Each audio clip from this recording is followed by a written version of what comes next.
আসসালামু আলাইকুম বন্ধুরা, কিচেন বাঙালিয়ানা চ্যানেলে আপনাদের সবাইকে স্বাগত জানাই। আজকে আমি আপনাদের একটু নতুনভাবে আলু পরোটা বানিয়ে দেখাবো। তার জন্য সবার প্রথমে 1 কাপ ময়দা নিয়েছি, হাফ কাপ আটা, অল্প একটু লবণ, চিনি, কালো জিরা আর সবশেষে 1 চামচ সয়াবিন তেল দিয়ে ভালো করে মিশিয়ে নিয়েছি।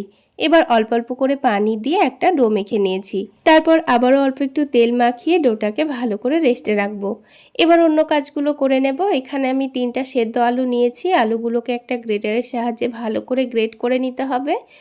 এবার আলুর পুরটা তৈরি করে নেওয়ার জন্য কড়াইয়ে সরিষার তেল দিয়ে দিতে হবে। তারপর পেঁয়াজ কুচি, কাঁচামরিচ কুচি হালকা করে ভেজে নেব।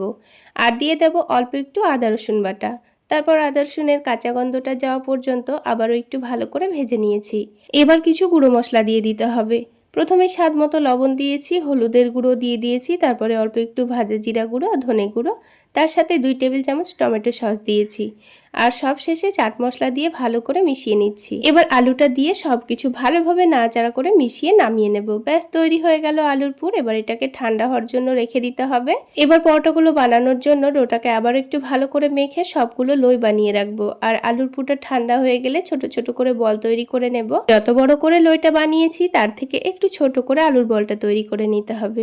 এবার আমাদের লইটাকে চ্যাপটা করে একটু বড় করে নিতে হবে আর আলুর বলটাকে ময়দায় কোট করে নিতে হবে। তারপর মধ্যেখানে আলুর বলটা দিয়ে চারিদিকটা ভালো করে মুড়ে নিতে হবে যেন আলুর পুরটা না দেখতে পাওয়া যায়। এইভাবে সবগুলো লই বানিয়ে অন্তত 5 মিনিটের জন্য রেস্টে রাখতে হবে। তাহলে পরোটাগুলো বেলার সময় দেখবেন একটুও পুর ফেটে বাইরে বেরোবে না, আবার পরোটাগুলো খুব সুন্দর ফুলবে। এবার আলাদা একটা প্লেটের মধ্যে 2টো ডিম ভেঙে নিয়েছি, তার মধ্যে অল্প একটু লবণ আর চাট মশলা দিয়ে ডিমটাকে ফেটিয়ে নিচ্ছি। লইগুলো কিন্তু 5 মিনিট রেস্টে রাখা হয়ে গেছে। এবার আমি লইগুলোকে ময়দায় ভালোভাবে কোট করে নেব।